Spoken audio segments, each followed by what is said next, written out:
Play our shit, bro. Play our shit. Yes, sir. You know what it is. We back with another episode, number 4.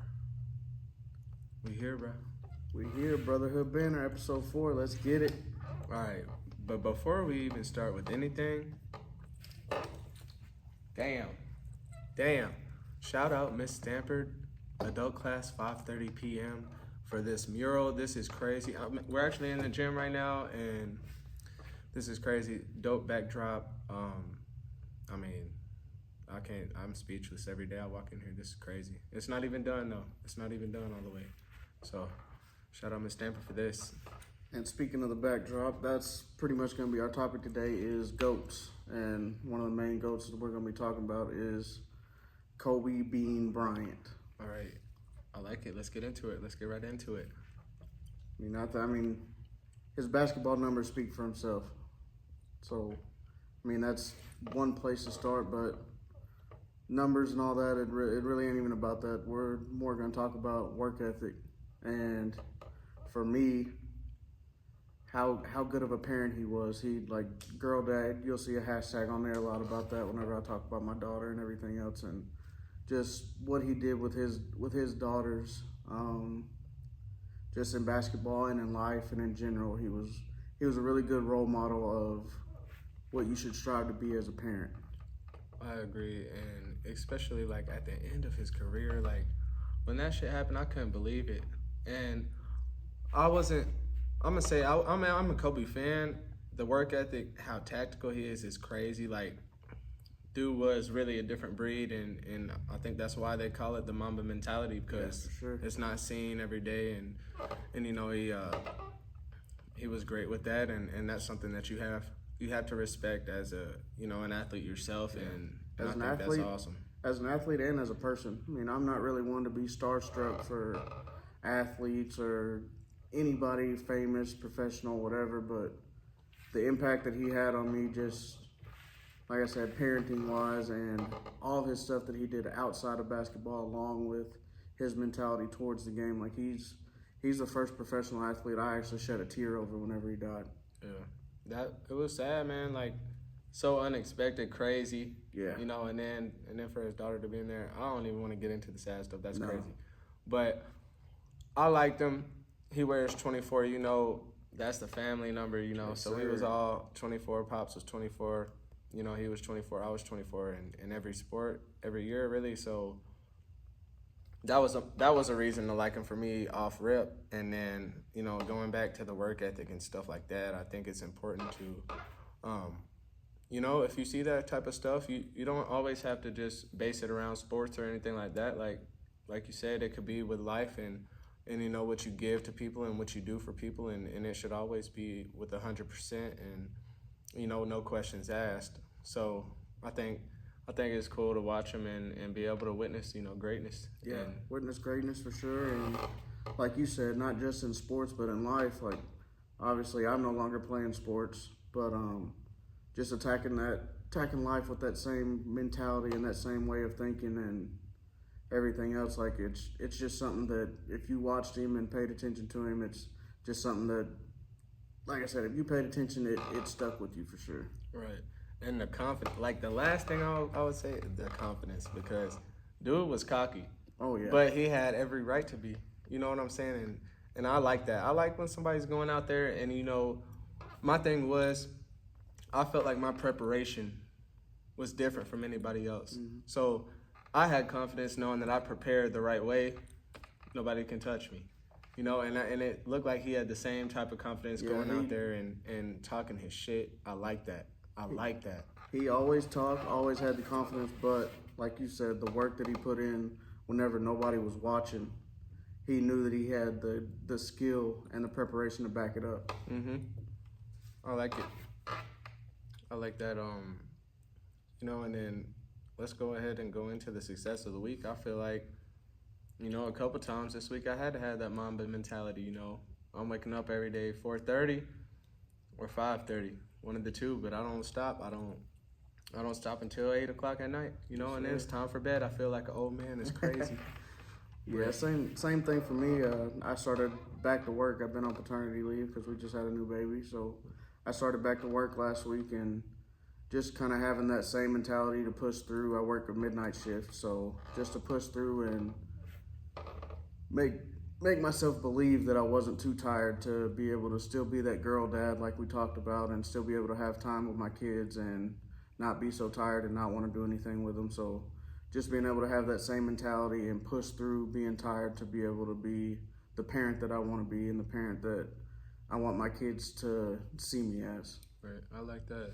And I'm gonna put you on the spot. You know, this could be good. What's one thing that you feel like this week happened, or you felt like you weren't all the way up to par in the area that you want to change for next week? Just I would say just some of my parenting style, like the way we grew up. Dad was always hard on us, and that's kind of transitioned into how I am with my kids. So one thing that I would like to work on and still am working on is just being a better parent and just letting the kids be kids, not being so tough on them, and just nitpicking at their every mistake or every time they don't listen or don't do something. So just being a better parent and just letting the kids have fun and letting them be kids and learn from their mistakes instead of always getting chastised for every little thing that they do wrong. Right. Because, I mean, it's important to instill discipline growing up, but at the same time, they're kids, man. And It shouldn't be all different, discipline. energy way different, you know. And they don't, I even remember being a kid, like, I didn't realize the problems of the world. Like, I didn't realize how much of a bad, it's bad to say, but it is a bad place. It's a sick place, you know. Honestly, right now, it's a bad place to have children growing up and seeing all of the bad that's going on around the world. And then social media is the reason for that stuff. Social media, and then also I see a whole completely different world working in a prison. So I see all of the things that I don't want my kids to do, or the traps that I don't want my kids to fall into, and it makes me want to sometimes discipline that much harder, or be that much harder on them just in life instead of letting them grow and just being there for them whenever they do make mistakes and showing them right from wrong instead of always just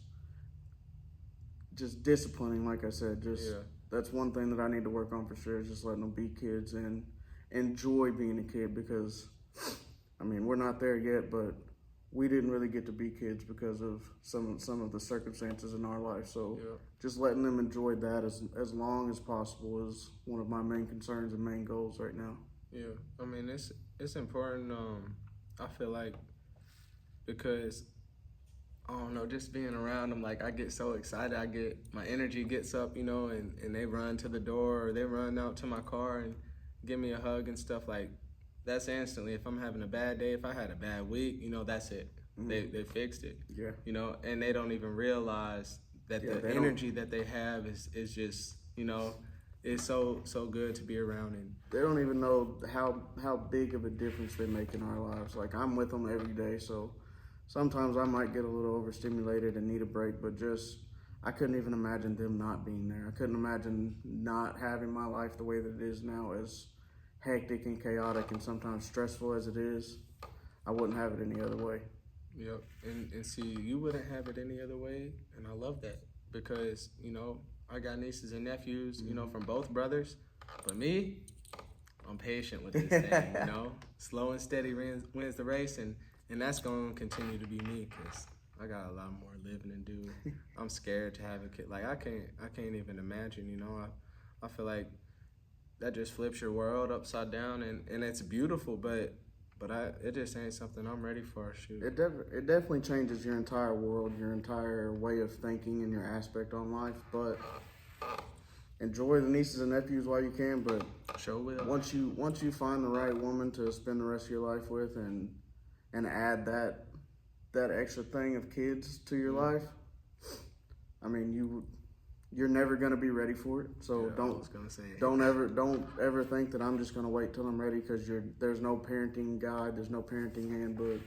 Everybody has their own special way of doing things. You're never gonna be ready for it. You just gotta take that deep dive and I mean, just enjoy it, because it goes by fast. Yeah, I mean, it's something I definitely look forward to, but like, even when I do find somebody I want to spend the rest of my life with, like, I want to enjoy life with them, being married with no kids. You know, I feel like that's the thing, is you get married and have kids. Why can't you get married and live life a little bit? And then I'm not saying you should have did it different. I'm just saying my thought process. That's what I would like to have for my future. So how did we get on this topic? We was talking about Kobe Bryant. Now we talking about having kids. Damn.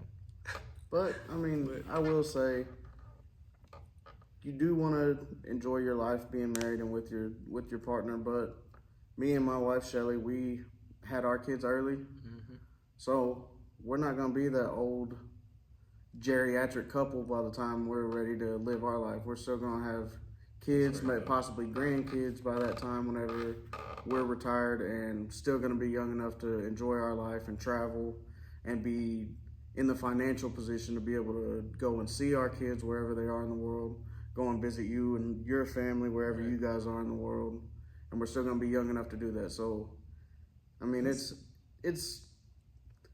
still good for us. Yeah, that's a fair point to make. I didn't think about it like that. That's good. You know, I think I'm gonna be probably in the 30s somewhere. You know, when I decide that, but it's good. You know, and I just love being around them, man. They're amazing. They love it whenever you come by. Like, even if they're having a bad day or maybe something's not going wrong in their day, we can just say, "Hey, Uncle Kobe's coming by later," and you can just see them kind of perk up. And they'll bug if it's later on in the day. We can't say it too soon, or they will bug the shit out of us all day. When's Uncle Kobe coming? Is Uncle Kobe here yet? Can you call him? That's good though. I love it, man. And like you were saying earlier, like it does change your life. You know, for you having kids and your first kid, and now you know you're blessed with 3 kids, and you know I feel like they changed mine too.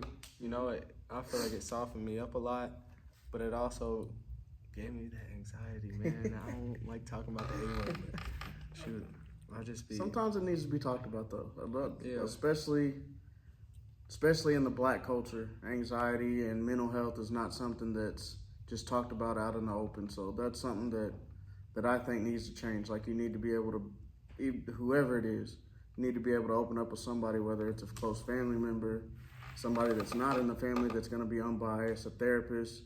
You need to be able to get out everything that's on your chest and not hold it in, I mean, it's going to mess up your mental health. It's going to mess up your physical health. That's right.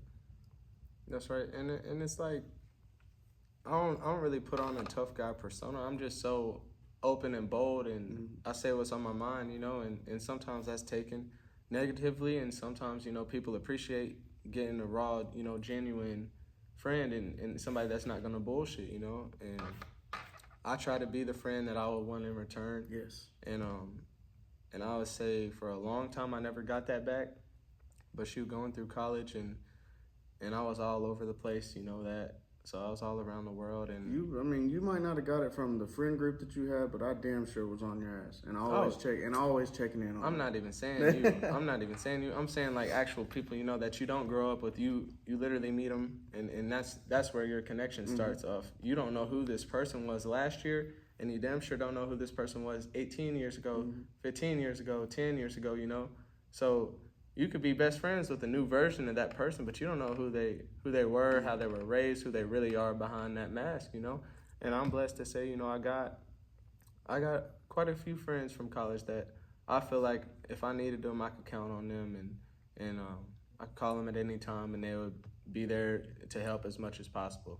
You know, the only problem is we don't live very close together, so, you know, you got to plan trips, and I'm actually in the process of doing that now, to go meet up with my old roommate from freshman year of college, and then our little friend group. So it's gonna be 5 of us going somewhere, and we all gonna meet up in a couple months. And you know, that's gonna be the first time we've all been back together since freshman year of college. You know, so that's definitely a good thing to have. You always gotta pay attention, and I guess you could kind of say vet who is in your close circle of friends, because not everybody's here to see you win. Some people want you to open up just so that they can turn around and stab you in the back later. Not everybody wants to see you up.